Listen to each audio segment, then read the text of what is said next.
어쨌든 우리나라 왜 이렇게 우유 비싸냐라고 했을 때는 이런 일들이 있다. 네. 안녕하세요. 음식 콘텐츠 팀 어차피 음식 이야기 디와입니다. 네, 안녕하세요. 제리입니다. 네, 안녕하세요. 베베입니다. 좀 우리가 웃으면서 해도 되지 않을까 이제 그래도. 뭐 어차피 영상 앞에 거 자르고. 자, 오늘 주제 뭡니까, 제리님? 이번 주 주제는 우유. 우리가 보통 우유 하면은 건강이고 약간 우유 하면 약간 키로 직결되지 않습니까? 그쵸? 이게 딱 우리 세대에 제일 많이 나왔던 것 같아요. 왜냐면 칼슘 강화 우유 그러니까. 그런 게 제일 많았던 것 같거든요. 그게 설문조사가 있었는데 보니까 본인들이 그냥 우유는 건강하게 직결된다고는 생각하지만 대부분의 사람들이 우유와 키가 연결이 되어 있다라고까지는 생각을 안 한다고 하더라고요. 그러니까 그 이유가 되게 논리적이진 않아. 왜냐면은 우리나라 사람들은 대부분 본인들의 키에 부정하고 있거든. 아, 그래요? 그래가지고 본인들이 크다고 생각을 안 하는 거야. 만약에 본인들이 크다고 생각했으면은 어쩌면은 우유와 그 연결이 되어 있구나라고 생각을 하실 텐데 열받네. 일단 본인들의 키 자체 뭐 180이 됐든 190이 됐든 이런 분들조차도 본인들의 키에 만족하지 않다 보니까 우유가 키에 별로 그렇게 영향을 안 줬는데라는 그런 생각을 갖고 있다고 하더라고요. 지금 제리 씨 발언 중에 제일 화났던 발언이 180분들도 키가 큰지를 잘 모른다. 아니 우리 지금 여기 앉아 있으니까 잘 몰라요. 우린 절대 일어서지 마. 절대 일어서면 안 되고. 근데 이제 제가 보니까 이제 우리나라 평균이 173이더라고요. 지금 셋 중에 거기에 미치는 사람이 있나? 몇이라고? 173. 173? 저희는 180 좀 안 돼요. 네, 저희 키는 180 좀 안 되고요. 좀 안 되고. 그 정도다. 170? 170은 괜찮죠. 오케이. 자, 중요한가요? 우유를 왜 마신다고 생각해요 지금? 우유를 왜 마시냐? 아 근데 이 시작은 제가 봤을 때는 우유 급식. 우유를 좀 학교에서 먹으면은 소 안 좋을 때 막 있지 않아요? 저 있어요. 저도 그래서 아까 뭐 제리 씨 봤겠지만 아몬드 밀크 먹었거든요. 그게 요즘 특히 그런 것 같아요. 요즘 되게 좀 우유 먹기가 그래요. 퇴화하나? 라는 생각이 좀 들어요. 맞아요. 그래요? 네. 퇴화하는 건가요? 그러니까 보통 이거 알아본 건데 신생아일 때는 대부분은 있어요. 왜냐하면 우리가 인간이라는 것 자체도 그 젖을 먹고 자랐던 그런 생물이기 때문에 그럴 때 대부분 있는데 맞아요. 이제 여기서부터는 이제 인종의 차이라고 할 수도 있는 부분이 웬만한 그 동양인들은 그 유당을 분해할 수 있는 소와 효소가 많이 급격하게 줄어들게 돼요. 사람이 나이가 들면서 소화 분해 효소는 점점점 하향을 하게 돼요. 네, 그러면 어떻게 보면은 퇴화하는 게 맞을 수도 있다. 우리나라뿐만 아니라 사실상 유당을 분해할 수 있는 소화 능력이 강한 그 비율이 전 세계에서 25%밖에 안 된다고 하더라고요. 맞아. 뭐 수치를 떠나서 어쨌든 그만큼 적은 수치만이 유당을 분해할 수 있는 능력을 갖고 있다라고 생각하면 좋지 않을까?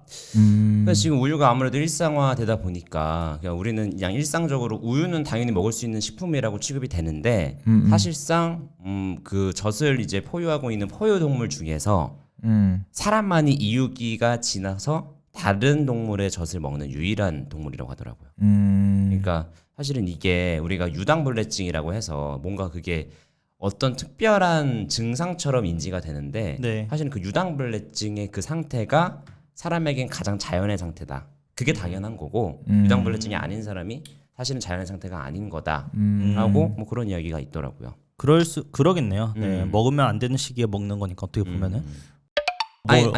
낙농업 이야기가 남았으니까. 국내 낙농업이죠. 일단은 우리나라가 우유 유통이나 그런 걸 알아보기 위해서는 우유 사업이 어떻게 시작됐는지를 먼저 알아야 돼요. 국내 우유 사업이. 네.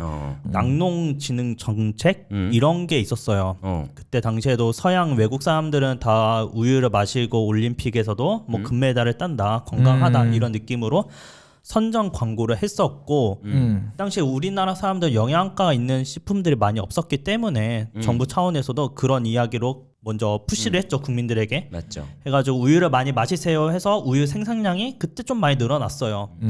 그래서 결론은 여기서 무엇이냐면은 우리나라 우유 사업은 국가로부터 시작이 됐다.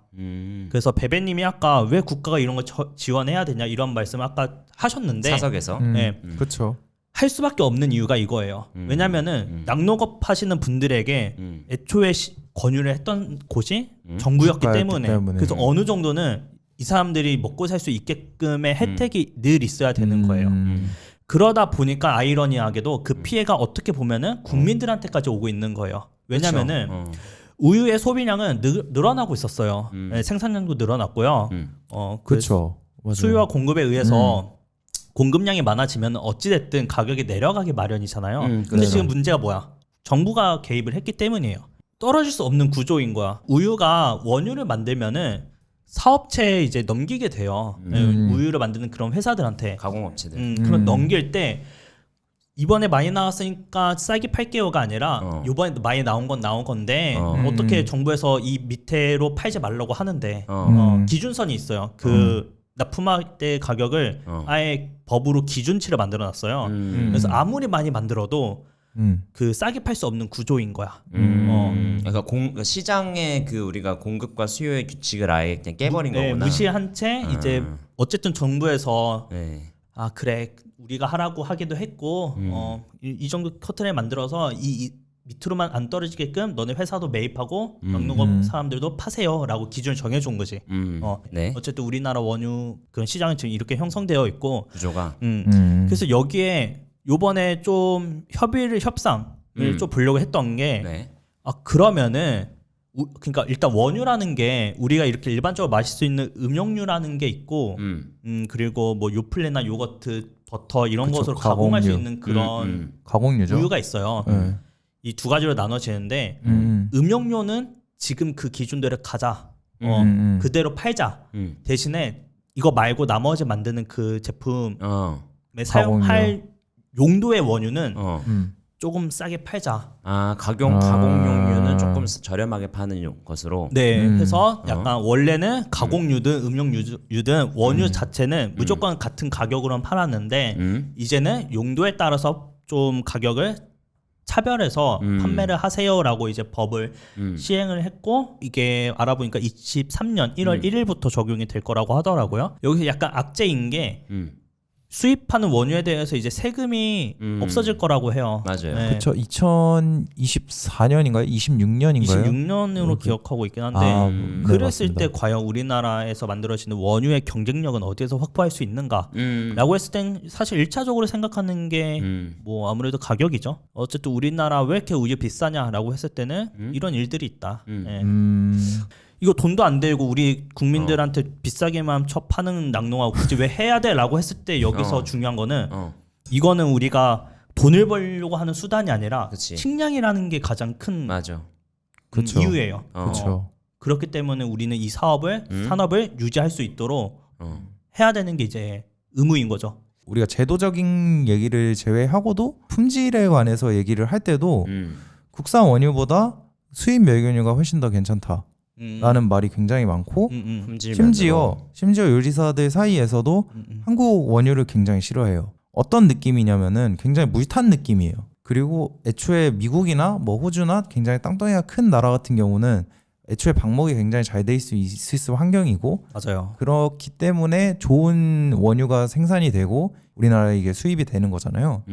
과연 이 지금 이제 소비자들이 수입 멸균유에 조금씩 이제 손을 대고 있는 상황인데 먹어보면 괜찮다는 생각을 굉장히 많이 하실 거예요. 훨씬 더 진하고 우유 향미가 좀 있는 느낌인데 라고 느끼실 수 있는데 과연 다시 뭔가 제도적으로 뭐 정말 잘 개선을 해서 했을 때 그러면은 퀄리티적으로 정말 뭐 확실히 보장할 수 있느냐. 그러면 제가 이 이야기를 듣다 보니까 우리나라가 계속해서 이 낙농업계에 대한 지원을 계속 꾸준히 해야 되냐 혹은 우리나라 이렇게 우유 굳이 이제 뭐 수입에 의존해도 되지 않느냐, 없어도 죽지 않는 식품일 수 있는데 굳이 사용해야 되냐, 이거에 대한 의견은 좀 어떻게 생각하세요? 근데 저는 지금 막 뭐 차등제니 뭐 아니면은 뭐 연동제니 뭐 이런 얘기가 많은데 그냥 일시적인 되게 약처방 같은 느낌이고 무조건 유지해야 된다고 보는 산업 중 하나라고 보고요. 의외인데요? 그러니까 왜냐면은 저는 이제 식량 자급률에 대해서 엄청 미친 듯한 큰 뜻은 없어요. 하지만 중요성은 알고 있거든요. 그렇죠. 우리가 음용료는 안 마실지언정 원유를 생산할 수 있는 인프라는 늘 유지하고 가꾸면서 언제 어디서든 위험할 때라든 아니면은 더 나은 가공식품을 위해서라든 언제든 사용할 수 있는 그 인프라는 유지를 해야 된다 보거든요. 예, 그렇기 때문에 왜냐면 이거는 아까도 말씀드렸다시피 식량과 대개 식량은 결국에 인간이 살아갈 수 있는 그렇죠. 요소 중 하나잖아요. 그런 것을 위해서라도 그렇고 우리가 원유라고만 생각하면은 없어도 될 것 같은 느낌이 확 들긴 하는데 그렇죠. 우리가 먹는 빵이나 커피 이를 생각하면은 과연 사람들 버틸 수 있을까? 네, 라는 생각도 들거든요. 맞아요. 그런 측면에서도 좀 필요하지 않나 정책은. 근데 물론 규모의 경제에서도 미국이나 뭐 다른 나라를 비교해봐도 우리나라는 절대 거기에 앞설 수는 없어요. 유지만 잘 할 수 있는 정도라고 해도 괜찮지 맞습니다. 않나 라는 생각이 드네요. 저도 그런 생각이 듭니다. 그 우리가 사실은 이런 가격이랑 이런 부분은 다 경제적인 측면인 거잖아요. 농업이나 낙농업 같은 경우에 비경제적인 측면이 항상 있다. 그 말씀하신 게 이런 부분, 이런 자금률, 그 국가가 과연 해야 될 일이 뭔가 선두에서 하는 일은 사실 아니라고 하거든요. 그냥 그런 것들의 사각지대를 지원하는 게 나라 정부의 사업이다라고 하더라고요. 그런 사각지대를 아무튼 지원해주는 역할이 정부의 역할이다라고 하니까 일부 이제 이런 제리 씨의 의견도 일부 동의가 되고. 그래 정부가 마라탕 지원한다고 해봐 얼마나 그치. 열받아. 그런 부분이 비빔밥 있지. 지원한다고 하면은 근본이 있으니까 괜찮은데 하는데 어민은 지원 안 해줍니까 근데? 욕 먹지.